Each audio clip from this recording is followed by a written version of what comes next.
오늘의 말씀은 마가복음 10장 46절에서 52절 말씀입니다. 우리 한 목소리로 봉독하도록 하겠습니다. 시작. 그들이 여리고에 이르렀더니 예수께서 제자들과 허다한 무리와 함께 길가에 앉았다가 예수의 말을 듣고 소리질러 이르되 다윗의 자손이여 여기서 하거늘 많은 사람이 꾸짖어 잠잠하라 하되 그가 더욱 크게 소리질러 이르되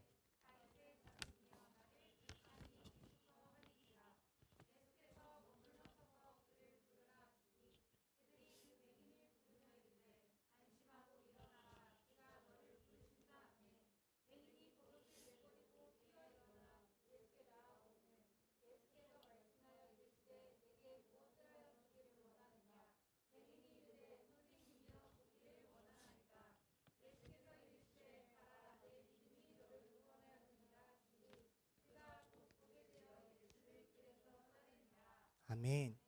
아멘. 우리 함께 이 제목을 한번 읽어봤으면 좋겠어요. 한 목소리로 한번 읽어볼게요. 시작. 예수님의 제자는 너무 목소리가 작아요. 다시 한번 시작. 예수님의 제자는 예수님의 제자는 여러분, 예수님의 제자는 어떠한 사람일까요? 어떠한 사람이 예수님의 제자가 될 수 있을까요? 예수님의 제자가 몇 명이었죠? 자신감이 없어요. 몇 명이라고요? 저 12제자라고 하죠. 12명이었습니다. 그런데 오늘 본문은 마가복음에서는 이 마가는 예수님의 제자를 그 12제자로 보는 것이 아니라 다른 사람들을 예수님의 제자다라고 이렇게 암묵적으로 보여주고 있어요. 예수님의 제자하면 어떠한 사람들이 떠오르나요? 아는 이름 한번 말해볼래요? 그렇죠. 베드로가 바로 나왔어요. 네, 베드로가 나오는데요. 그 베드로가 했던 유명한 고백이 있어요. 어떠한 고백일까요? 예수님께서 오늘의 말씀 전에 제자들에게 물어봅니다. 사람들이 나를 보고 뭐라고 해? 이렇게 물어봅니다. 그러니까 제자들이 사람들이 예수님을 엘리야? 선지자 중에 한 사람? 이렇게 봅니다 라고 말합니다. 그런데 그렇게 봤다는 것은 굉장히 좋게 본 것이겠죠. 좋게 봤는데 정답은 아니었어요. 그렇기 때문에 예수님이 이제 제자들에게 물어봅니다. 제자들, 예수님의 사람들이겠죠. 예수님의 사람들인 제자들에게 물어봐요. 그러면 너네는 나를 누구라고 해? 라고 물어봅니다. 그때 베드로가 주는 그리스도십니다 라는 고백을 합니다. 굉장히 유명한 고백이죠. 그래서 마태복음을 보면은 이 고백에 대해 예수님이 칭찬하셨다고 이렇게 나와 있어요. 그런데 이 마가복음에는 이 칭찬이 빠져 있고 바로 이렇게 말씀하세요. 어디 가서 말하지 마라고 경고를 하셨다고 나옵니다. 이 예수님께서 경고하셨던 이유는 무엇일까요? 이 제자들이 예수님을 그 메시아라고 생각하는데 예수님의 생각과 제자들의 생각이 달랐기 때문이에요. 그렇기 때문에 예수님께서 경고하셨어요. 예수님은 이 메시아라는 것이 자기가 죽어서 십자가에 못 박히신다는 것까지 알고 있으심에도 이 제자들은 그것을 몰랐어요. 그렇기 때문에 예수님은 항상 혼자 외로워하시고 이렇게 좀 고민이 많으셨습니다. 여러분이 만약에 제자를 떠나서 친구라고 해봐요. 같은 길을 걸어가는데 옆에 있는 친구랑 같이 걸어간다고 해서 이 사람이 온전한 나의 친구일 수 있을까요? 아니죠. 그렇죠. 같이 걸어가면 동행자예요. 그런데 나의 친구라는 것, 와 완전 베프야 하는 친구들 한번 생각해 보세요. 전가요? 한번 생각해 보세요. 그 친구들하고는 어떻죠? 마음이 통해요. 그 친구들하고는. 그렇죠.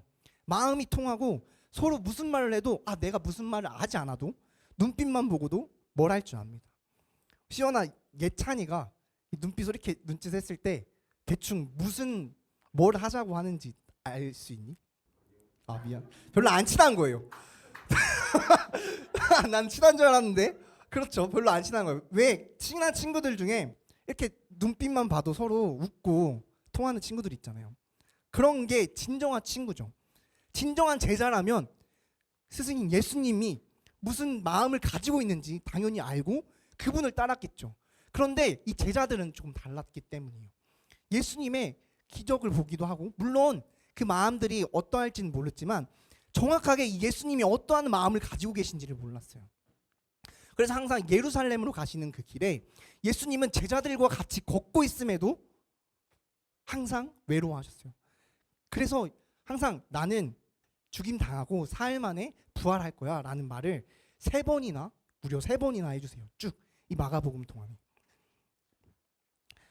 그런데 예수님이 이렇게 혼자 예루살렘을 혼자 물론 같이 갔지만 혼자 쓸쓸하고 외로운 마음을 가지고 이 예루살렘을 향해 가고 있을 때 부자 청년이 한 명 등장합니다. 이 부자 청년은 이랬어요. 모든 율법을 다 지켰다고 말해요. 예수님께 와가지고 예수님, 영생을 얻으려면 어떻게 해야 합니까? 라고 이렇게 질문합니다. 그러나 예수님께서 이 율법들을 이렇게 말씀하시고 이거를 지켜야지 라고 말합니다. 그러자 부자 청년이 예수님, 나 그거 다 지켰어요 라고 말해요. 그런데 예수님께서 사랑스럽게 여기시고 바라보시고, 사랑스러웠겠죠. 정말 율법을 잘 지키고 말씀을 잘 지키는 청년이었으니까요. 사랑스럽게 바라보시면서 말씀하십니다. 그런데 너에게 한 가지 부족한 게 있어. 네가 가지고 있는 그 모든 재산을 가난한 자들에게 나누어 주고 그 뒤에 나를 따르렴 라고 말을 합니다. 아무리 말해도 알아듣지 못한 이 제자들 가운데에 쓸쓸히 걸어가고 있는데 율법도 잘 지키고 정말 하나님 말씀을 절실하게 따르고 또 영생이 무엇입니까? 하나님께 나아가고 싶어 하고자 하는 이 청년을 바라보고 얼마나 예수님께서 사랑스럽고 기쁘셨겠어요. 그래서 예수님께서는 이 청년에게 너 나의 제자가 되렴. 오, 그래, 너 잘 지키고 있어. 나의 제자가 돼. 그런데 너 한 가지가 부족해. 그것만 지키면 나의 제자가 될 수 있어 라고 말을 하지만 이 청년은 예수님의 말을 듣자마자 근심하고 돌아갔다고 말해요. 이렇게 이 이야기 가운데에 이 청년이 왔지만 이 청년이 돌아가자 예수님은 다시 또 철저하게 혼자가 되시고 다시 또 외로운 길을 다시 걸어갑니다. 이 부자 청년이 오고 나서 예수님께서 또 다시 말씀하세요. 나는 죽임 당하고 다시 사흘 만에 살아나서 부활할 거야. 나는 그러한 사명을 가지고 있는 사람이야 라고 제자들에게 가르쳐 주세요. 그런데도 제자들이 알아듣지를 못해요. 예수님이 메시아, 우리를 이 로마의 압제 속에서 구원해 주실 분이야, 모든 기적을 일으켜 주실 분이야 라고만 생각을 하고 기적을 베푸시는 분이야, 대단하신 분이야 라고 생각을 하고만 있지만 이 예수님의 십자가의 사건, 예수님께서 겪어야 될 그러한 고난을 제자들은 이해하지 못하고 예수님의 말씀을 알아듣지를 못했어요. 그런데 이 와중에 예수님께서 길을 가시는데 한 바디메오의 이야기가 나옵니다. 이 청년의 이야기 다음 또 쭉 가서 바디메오의 이야기가 나와요. 이 바디메오는 거지였어요. 그런데 거지인데 불쌍하게 눈도 안 보이는 맹인 거지였어요. 근데 오늘 말씀을 보면 여리고에 갔는데 예수님께서 이 제자들과 허다한 무리가 함께 있을 거 아니에요. 예수님 얼마나 인기 많았겠어요.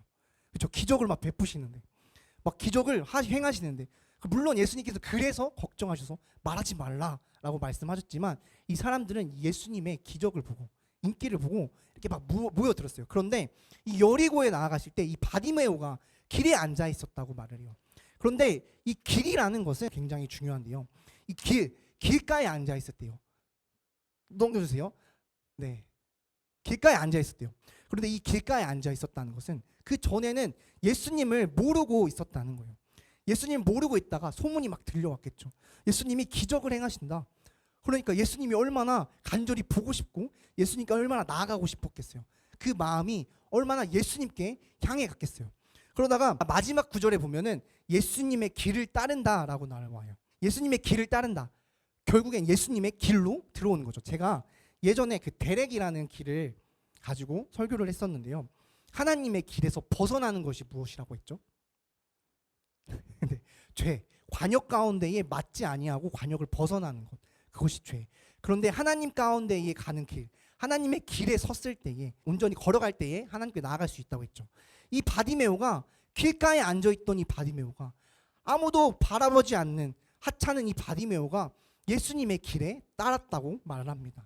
그런데 이 바디메오, 전에는 부자 청년이었죠. 이 바디메오가 근데 예수님께 나아갈 때 예수여, 다윗의 자손 예수여, 나를 불쌍히 여기소서 하고 나아갈 때에 사람들이 막 말려요.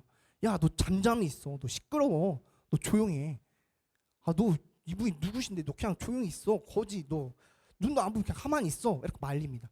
그런데도 불구하고 이 바디메오는 예수님을 향한 그 마음이 있었기 때문에 더욱더 크게 소리질러 나아갑니다. 그러자 예수님께서 괜찮아 불러와 하면서 그 바디메오를 불러오십니다. 그럴 때에 이 바디메오가 어떻게 했냐면 자기가 덮고 있던 이 겉옷을 벗어 던져버리고 예수님께 나아갑니다. 그런데 그 전에 얘기했던 부자 청년은 어땠죠? 자신의 것을 내려놓지 못하고 자신이 가진 것을 누구에게도 나눠주지 못하는 그 부자 청년의 마음 때문에 근심하며 돌아갔는데 이 바디메오는 자신이 가지고 있던 유일한 겉옷을 벗어 던지고, 그 당시에 그 겉옷이라는 것은 굉장히 중요한 것이었어요. 밤에는 정말 추웠으니까 이것을 덮고 있어야 살 수 있었겠죠. 그 거지에게는 유일한 생명줄이었겠죠. 그 겉옷을 벗어 번져버리고 예수님께로 나아갑니다. 그래서 예수님의 제자는 어떠한 사람일까요? 제자들? 예수님의 뜻을 마음을 몰라주는 제자들일까요? 막 부자 청년이 왔다 가니까 거 봐요, 그냥 가잖아요. 우리는 다 버리고 왔는데 의기양양해하는 그러한 제자들일까요? 아니면 모든 것을 다 지키고 있어요. 내가 모든 것을 다 지키고 하나님께 나왔어요. 근데 난 내 것을 드릴 수가 없어요.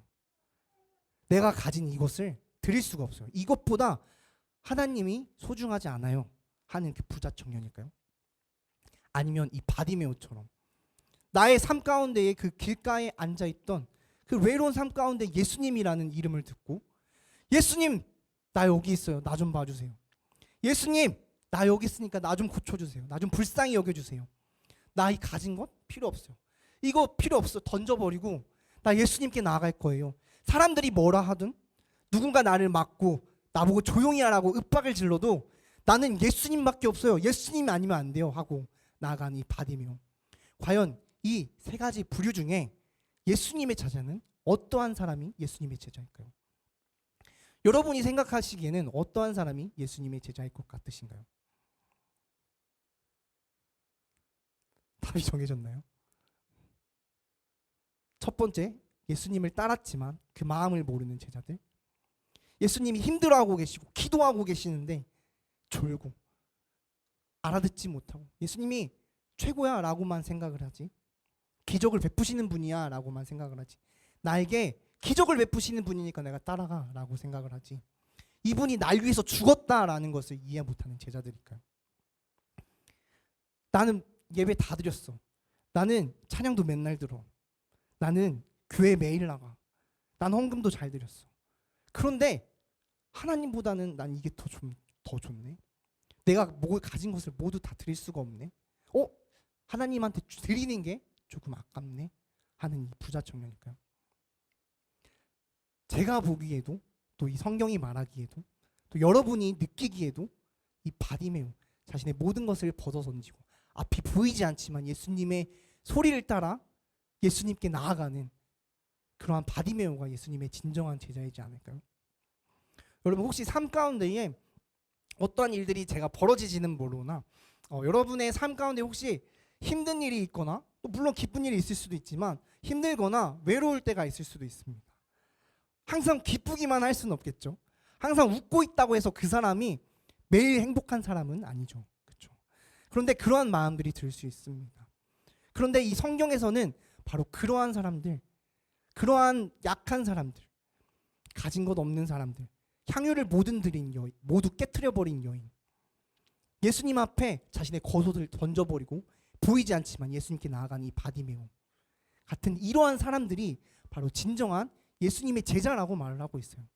만약에 삶 가운데 여러분이 그러한 외로운 삶과 그러한 힘든 삶을 살아가고 있다면 이 바디메오처럼 예수님을 부르짖고 예수님께 나아가길 소망해요. 그럴 때에 예수님께서는 받아주시고, 오늘 말씀하셨죠, 그 인도자분님께서 눈을 띄어주시는 그러한 기적을 베푸실 것입니다. 눈을 띄어주신다는 것은 물론 육체적으로 눈을 보게 해주신다는 것도 있지만 예수님을 더욱더 바라볼 수 있게끔, 내가 부르짖었을 때에 예수님께 나의 아픔을 가지고 나아갔을 때, 나의 모든 것을 버리고 나아갔을 때에 그때야 비로소 눈을 띄게 해주게끔 해주시는 그러한 말씀을 보고 그러한 믿음을 가지고 나아가는 여러분이 되기를 소망합니다. 아멘. 여러분, 예수님은 정말로 철저하게 혼자 자신의 그 십자가의 길을 향해서 걸어가셨어요. 물론 옆에 제자들이 있었지만 수많은 사람들이 예수님을 따랐지만 그 누구도 그 예수님의 그 마음을 알아주지 못했어요. 그런데요, 반대로 이 예수님께서는 아파하는 그러한 약한 자들, 병든 자들 또한 우리들의 마음들을 우리는 알아주지 않지만 예수님께서는 우리의 마음을 알아주시고 우리를 부르시고 우리를 치유하시고 우리를 안아주십니다. 우리의 마음에 공감해 주세요. 여러분, 여러분의 삶 가운데에 얼마나 많이 예수님을 생각하고 계신가요? 여러분의 삶 가운데에 얼마나 많이 나만을 생각하고 계신가요? 예수님께서는 우리가 예수님을 생각하지 않는 때에도 물론 전지전능하신 하나님이시니까 물론 그렇지만 언제나 우리를 생각하시고 우리의 마음을 이해해 주세요. 또한 우리의 힘든 그 상황, 힘든 외로움, 고난들을 예수님께서는 더 철저하게 겪으셨어요. 누굴 때문에요? 바로 나 때문에. 여러분, 이러한 오늘의 말씀을 여러분께서 기억하시고 나가길 소망합니다. 진정한 제자가 되기 위해서 노력하지 않아도 돼요. 좋아요. 부자 청년처럼 모든 율법을 다 지켜야지 하지 않아도 좋아요. 그런데요, 다만 중요한 것이 있어요. 그러한 것이 모든 것이 전제되지 아니할지라도 가장 중요한 것은 우리가 예수님을 바라는 마음, 예수님을 사랑하는 마음이 가득하다면 그 어떠한 것도 예수님께서는 뭐라고 하시지 않으시고 오히려 그 사람의 눈을 띄게 하시고 그 사람의 마음을 치유하시고 그 사람이 아팠던 그 모든 그 눈이 안 보였던 그 모든 세월을 한 번에 치유하시는 그러한 기적을 베푸실 것입니다. 여러분이 그러한 믿음 가지고 나아간 여러분 되기를 소망합니다.